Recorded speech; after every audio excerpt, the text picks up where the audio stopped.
Hey up lads and lasses, Danfi here, back again with some more Infinite Lagrange. As you can see, we're back in the tier maker, which means I have managed to grab hold of all of the Destroyer variants. Another shout out to Spatial Monk, as he did have a lot of these. Actually, I had a few of these myself, thankfully, so it's not all Spatial Monk just helping me out with these videos, but yeah. Hopefully next week we'll do cruisers, but I can't guarantee that really, because some of the variants we have no idea about, and we're not sure if we've got them all. We're pretty certain we have all of the destroyers though. Either way, so we're going to jump straight into it, but do remember, don't forget to like, comment, and subscribe for more content on Infinite Lagrange and more spacey sort of games that are coming out within the future. There is Homeworld Mobile coming out that I'm trying to get onto. Hopefully I can get into the beta for that and get you some info on that, because that looks interesting. If you don't know, Homeworld is an amazing game back in the day. Anyway, right, I digress. Before I go off on a tangent, and you're all here for the one thing, the ranking of all of these variants. Or at least to see all these variants. The rankings might be shit because I'm useless, but you never know. Right, first up we have the Guardian. So the Guardian support, it's probably one of the better of the destroyers, and the support version especially, and this is due to the fact that, as I've mentioned in the last video on the variants for frigates, is healing is at a bit of a premium. There is very few ships that can do it. In the frigate category, there was only one, the Noma gets a support variant. No other support variants there that heal. The destroyers, however, it's a bit more common, with 3 in total. So, the Guardian, although pretty good, its UAV support system's quite nice. It is running a single healing UAV, but it also has a an extra UAV, which is anti-aircraft. So it's got a little anti-aircraft capability there.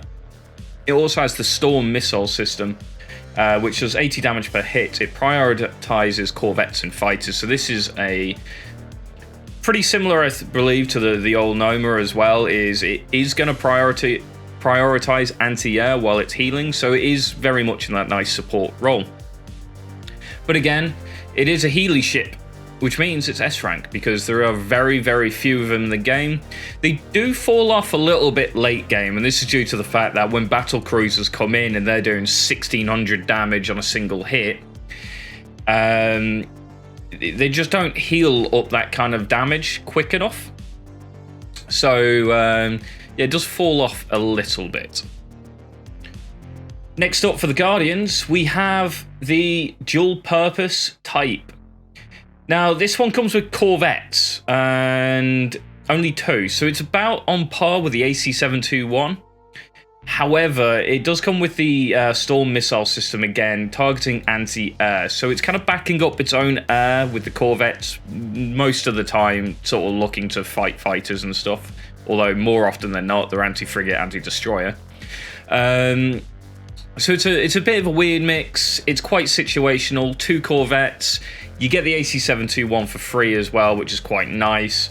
So I don't actually rate this one particularly high. I think the AC-721, the Corvette variant, well, the dual purpose variant, might be slightly better. So I reckon this is quite a solid B tier. Yeah, it's just a B tier. Again, this is going to completely depend on the corvettes as well. If you have some of the top line corvettes like the Nebula Chaser with the pulse cannons and that kind of thing, this thing's going to be amazing. If you don't, and you've got the basic corvette that they give you, the CV whatever it's called, it's utterly trash and it's completely worthless for you to run. So it is quite situational, but overall it's probably B tier, sort of mid-low B tier, I think. For the next Guardian, we have the Pulse Cannon variant. We are starting off strong with this list. So the Pulse Cannon system on here has one big Pulse Cannon that's dealing 360 damage with 108 extra if you get some upgrades, and some smaller 72 damage ones, and they're mostly anti-air.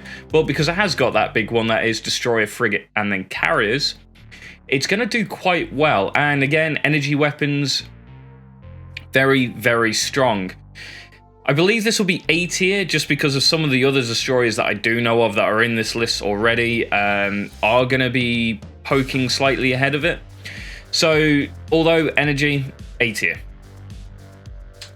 Next up, we are moving on to the Taurus. Now, this is quite a funky one. So, the standard variant is a offensive type. It comes with some nice pulse cannons. It has the Oxhorn pulse cannon. It's got this massive big pulse cannon at the front, and a couple of little rapid fire ones as well. Again, more of an anti-air, but that big pulse cannon's dealing 455 damage.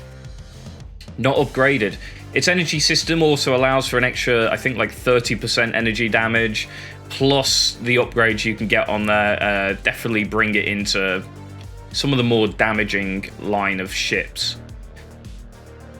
It's still, I think, though, it's better than the Guardian for the pulse, but I believe... That's the Taurus, isn't it? Yeah. I believe it's A tier. It's probably ahead of the Guardian, but as you'll see in a second, we are now talking about the Assault type Taurus. Now, this is kind of disgusting. So, it has a triple fire assault pulse cannon. It's only 260 damage. It's also got the rapid fire pulses on there as well. But this triple fire fires three times 260 damage every 4.4 seconds. Much higher rate of fire. And now, due to the fact that energy defense on ships is predominantly revolving around percentage damage reductions, that means that the higher damage output that you have with them, the more of a knockoff effect that's going to have. Which means in the cases of this Taurus, which is a lower damage but a faster fire rate, is going to benefit more because its damage reduction's lower. So its damage output's going to still remain relatively high. Now, on top of that, it has an extra armor system. So it's got its standard armor system, which brings it to like around 20-30 armor in total, and then it has a additional reinforced system, bringing its total armor up to 46 armor. This is at the start of the cruiser level. So this thing has great damage output, fantastic armor, and it's able to mitigate a lot of damage coming into it. It's frontline as well, so it is going to be sat there as a tanky style ship. So this is our first S rank that's not a healer. We then go even further, and we have the defensive type. Now, this retains the bigger energy weapon of the offensive version, not the assault, but also it gets the added benefit of having extra armor. It has this reinforced armor system, yet again, bringing its armor to 46. Now, the weapon on here, it fires one shot every 4.2 seconds at 420 damage, so it is going to suffer considerably more from that energy reduction from enemy ships, so it's not going to be as strong as the offensive type, but this is another S rank. Just because of the armor, again, front line as well, I believe.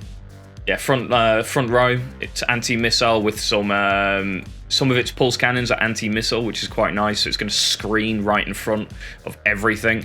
So yeah, very, very strong ship in general. The Taurus just seems, it's kind of like the Ruby. It's got everything you sort of want in in all the variants. So yeah, definitely be on the lookout for Tauruses. If you do get them, do run them. They are a little bit fragile, especially the offensive version being front line and having limited armor. But if you get the other two variants, you are pretty golden on the destroyer front. Next up, we are looking at the Winged Hussars. Now, I really like the Winged Hussars. It comes with a giant Carillion cannon, which is 480 damage, fires 2 rounds every 17.5 seconds. Not the greatest damage per minute, but it's got a big alpha strike, and that's going to be able to deal with the armor on some of the ships. So, with that in mind, And this is quite easy to get. And the Storm Missile system doing 160 damage per hit. It's actually quite decent. It's not something to laugh about. It's definitely got the capabilities of being able to keep up with a lot of the other destroyers, and in the most part, beating them in damage. I still run winged Hussars in my own damage fleet because they're just so good. They're cheap to make. You can get them out pretty quick. They do the job. That being said, this is definitely A tier. It's probably not as strong as the base Taurus variant, the offensive type, but it's definitely up there. That was the anti-ship winged Hussar. So we now have the integrated type. This is where it all goes kind of wrong for the winged Hussar. So it loses its damage, massive damage cannon, and it gains a quad firing torpedo, which only fires 2 rounds every 8 seconds at 85 damage per hit. This can be upgraded. It does retain the missile, but it loses 20 damage on that. So instead of 160 damage alphas, it's doing 140 times 4. So yeah, it's definitely not going to be up there. This is B rank. It's probably better than the other Guardian though. Yeah, I think so. Yeah. So we then get an interesting version of the winged Hussar though, which is quite a bit of fun. So it loses its front cannon and a torp, and it replaces it with a awareness system. This gives 600% increase hit rate against corvettes, 300% against aerial targets, and another 600% against fighters. I don't know if that stacks that 300 and the 600, so it's like 900 versus corvettes and fighters. I'm not quite sure how that really works. But that massive hit rate with its Storm missile system, again, 150 damage, 4 shots. There's 2 of them every 13.6 seconds. This thing can really just deny fighters and bombers and corvettes. Well, it could, but there is a little bit of a bug that I have noticed recently, which isn't particularly great. It doesn't seem that these are firing correctly at fighters and corvettes. I saw a patch note saying they fixed them, but I've been testing them since then, and they still seem a little bit meh. I normally kill the carrier before I kill its entourage. It does also come with a nice armor system, bringing it up to 46 damage. But it is very much very high anti-air damage. If they do get around to fixing it, it's definitely a solid A tier. And probably one of the best anti-air choices I've seen so far. And I've seen quite a few of the variants.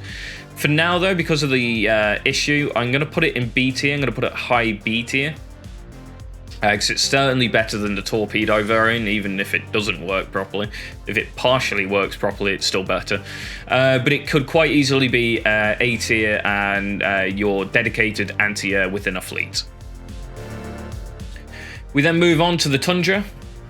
So again, talking about healing ships, this is another of the Healy variants. This is the other one that if you just get the base Tundra, it's the support UAV system. Coming with anti-aircraft 2 and 1 UAV. So it does actually provide more support than the Guardian does. It comes with a rapid fire cannon. It's not particularly useful. It's more anti-air as well. And the armor system's a bit pants on it. It does, however, come with some interesting stuff like information system, which increases hit rate against aircraft and reduced target time for aircraft as well. So it does provide a better support platform than the Guardian. And again, it's a Healy ship, so it's going to take an S tier rank and it's going to be slightly ahead of the other Guardian. Now, the Tundra only has 2 variants, and this is the second variant, which is a aircraft variant. It comes with a medium hangar, allowing 2 medium fighter capacity. I believe bombers count as medium, so you can fit these in here, which does make it very, very good. It just works. Combat roles, it sits back row as well, so it's going to be right on the back, launching off fighters and bombers and the like. And this is one of the first carriers you can pick up by sort of value and mass, because I believe the next ones are cruisers, although you have the series, I guess. So yeah, it's not bad. Again, it's a carrier, which means it's going in B tier. This could quite easily be S tier, depending on what fighters you've got and what you can put on it. And if you've only got crap stuff, it's going to be completely and utterly worthless to you. So that's the Tundras. We are now moving on to the Eris. So we have the cannon variant Eris. This is the one that you can pay for. I think it's like 99 pence in the UK and 99 cents in the US, because exchange rates don't exist. So yeah, the cannon variant is okay. Early on, when you get this, and you can buy this, like I said, and just get it unlocked straight away, this is a very, very strong early game ship.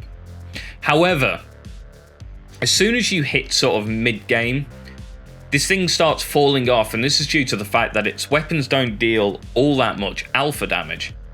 So armor being the way that how it mitigates, does hit this pretty hard mid-game, and late game it gets even worse. That being said, it does alright. It's got an alright armor assist to bring it up to 36 armor, which isn't bad. It sits in the mid row. Oh wait, no, it sits in the front row, doesn't it? Yeah, front row for this one. So it's okay at best. So I think it's going to go B tier. I reckon the winged Hussar, the anti-air variant, is potentially stronger than it for its use, as it can reliably go into the mid and late game, countering fighters and bombers a lot more effectively. We then have the heavy cannon variant. Now, I've been playing around a lot with this thing, and I can't quite work out how much I like it. It replaces a couple of its normal cannons, so it still retains some of those normal cannons, but it replaces a few. For this massive 360 damage per hit, 2 rounds every 3.3 seconds, okay? You can get this thing up to 35,000 damage per minute with the total of all its guns, albeit the smaller generic batteries only doing 48 with a less than a 1 second fire rate isn't fantastic, but because it's now got this big heavy cannon, it's got the ability to knock through armor, which straight up puts it considerably higher than the base Eris variant. So with that being said, it's going up into A tier. It's going to go ahead of the winged Hussar. Although the winged Hussar has a better alpha, the fire rate on this thing does make it worth it. Again, 3.3 seconds on this massive cannon that's just knocking stuff about. Definitely A tier. We have the last variant for the Eris, and it's the armored variant.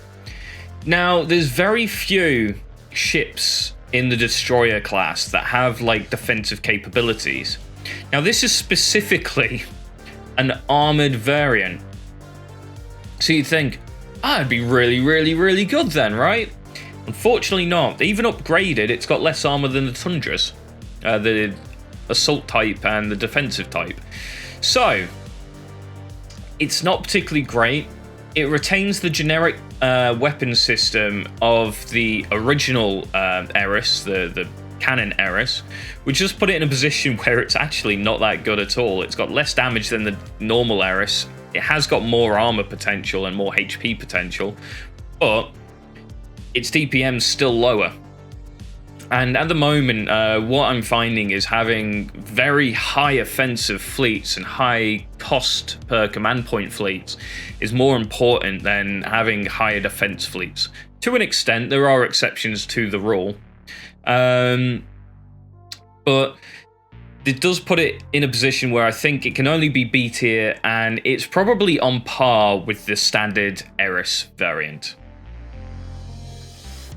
We then come to my favourite looking ship in the game. It's between this and I do quite like the ST-59 as well. So we have the Ceres. So the Ceres comes with a tactical UAV. Sorry, no, not that Ceres. Where's the basic Ceres? So the basic Ceres comes with a once I find it. There we go. Comes with it's the aircraft variant is the one I'm trying to talk about. Comes with a medium hangar, allowing for 2 medium fighters, the same as the Guardian fighter. Has the aviation bridge and aircraft maintenance equipment, allowing it to recover HP of aircraft when they dock by 10%. This is quite useful, actually, if there is anti-air, because whenever they dock to retarget and stuff like that, or when they dock because of ammo reasons, I'm not entirely sure why they dock. But they do dock, and that's why you have the RTB stuff on the hangars, and that's to return to base, cooldown, so it reduces the cooldown and lets them launch faster and back off again. I'm pretty certain it is, for UAVs for certain, it's whenever they kill something, they seem to redock, and I'm not entirely sure on fighters because you can't actually see it happen. It's a bit weird like that. Either way, it's a lovely little back row ship. Great looking, I think, anyway. And it has okay armor systems. Its weapons are pretty much non-existent. It has a generic battery system doing 60 damage every 4 seconds. Only 2 weapons, though. It's very much anti-air in that perspective. But it can field fighters. Again, because of the situationalness of it, it's B tier. It's probably not as good as the Guardian. The Guardian's missile system's just slightly better. Although it has got better support systems at the same time. So they're probably about on par. Yeah, I'm going to put it in front. Just because I think it's better looking than a Guardian. There you go. It's very, very non-biased ranking system we're using here. So yeah, it is good. It does fill the niche carrier role. I say niche, but it is a very strong ability. Now, we have the tactical UAV system. This comes with a near defense UAV, which I believe is sort of anti-air and anti-aircraft, basically. And then it comes with a repair UAV. But this one comes with 2, which means it heals twice as fast, twice as much, which means it's twice as good as the other Healy ships. On top of that, it does come with a sub-weapon system, which is, again, 2 generic cannons, 60 damage, fires 1 round every 4 seconds. It's not particularly strong in that department, and its armor system is meh at best, yet again. Most of the destroyers are very, very fragile ships. This does thankfully sit on the back row, though. But it is flat out better than the Tundra and the Guardian because it has the extra Healy UAV. Last but not least for the series is the other UAV system. So this is the tactical UAV system. This comes with a surveillance UAV. Now, these carry 3 surveillance UAVs, although it only launches 1 at a time, I believe. And it has a surveillance UAV, and what that does is it increases hit rate for your entire fleet. In practice, it's a little bit weird because I can't 100% guarantee it's actually working as planned or as intentional. But you can definitely see a slight increase in damage numbers. It's very difficult to really notice. If these get fixed, it could be A tier because having maybe 1 or 2 of these really would help out. Some of the torpedoes have really bad hit chances, I've noticed. So having 1 or 2 of these to provide that kind of support and increase its ability to, hit the ships is going to bring it into an A tier. As it stands, I think it's only a B tier. It has pretty much no combat value whatsoever, and I'm pretty certain its UAVs are bugged. If they fix those UAVs and they do start providing the chance to hit bonuses, probably A tier, because that's going to be really useful, especially on your bigger ships that have these massive torpedoes that can't hit a barn door. This will definitely help that out. Now, we go into the the ST-59, the AC-721s. So we'll start off with the generic. Now, the generic is a very, very situational ship. It's completely and utterly useless within your fleet. It has, at best, mediocre damage against anti-air and even worse damage against frigates and corvettes. However, it comes with a storage system, which upgraded with two 30% increased ship storage brings it to 22,200 storage. Now, if you've watched my mining guide, you'll know that this is a very, very, very good ship, and it should be in all your mining fleets up to large utility ships. Once at that point, though, it does fall off and it becomes relatively useless, and you would need 4 in a mining fleet to sort of be of any use and any value. Is it worth at that point? Probably not. There is actually a spreadsheet over in the Discord that you can go have a look at, and that's got it all calculated. It does actually work. If you do put 4 of them in it, it's okay, but in large. Anyway, again, no damage, pretty shoddy armor, and yeah, it's situational due to the fact that it can go into your mining fleets, and that will be where it sits, yeah, completely. We then have the missile type. This is the one that you don't get. This is the one that you do have to go find. It comes with a generic missile silo dealing 100 damage per hit every 8 seconds. There's a pair of those. And some anti-aircraft missiles doing 70 damage on hits. 4 of those, and sorry, times 4, and 2 of those with a 5-second attack interval. Now, this is better damage, and it still retains a storage system, but it only has 1 of them this time. So yeah, it's pretty terrible. It's probably C tier. And then we have, last but not least, we have the aircraft type. Now, the aircraft type is better, but it's still got the issue that it's got Corvette mountings. It's 2 Corvettes, same as the Guardian, but it loses. It does retain one of its bigger cannons, but it's flat out got less damage than the Guardian after upgrades anyway. And again, only field 2 Corvettes. And like I've mentioned earlier, anything that's carrier does have that problem of it's useless unless you've got good things to actually put on it. Which does put it in B tier, because it could be A or S tier depending on which Corvettes you put onto it, but for the most part, it's probably going to be B tier or C or D tier if you've got crap Corvettes.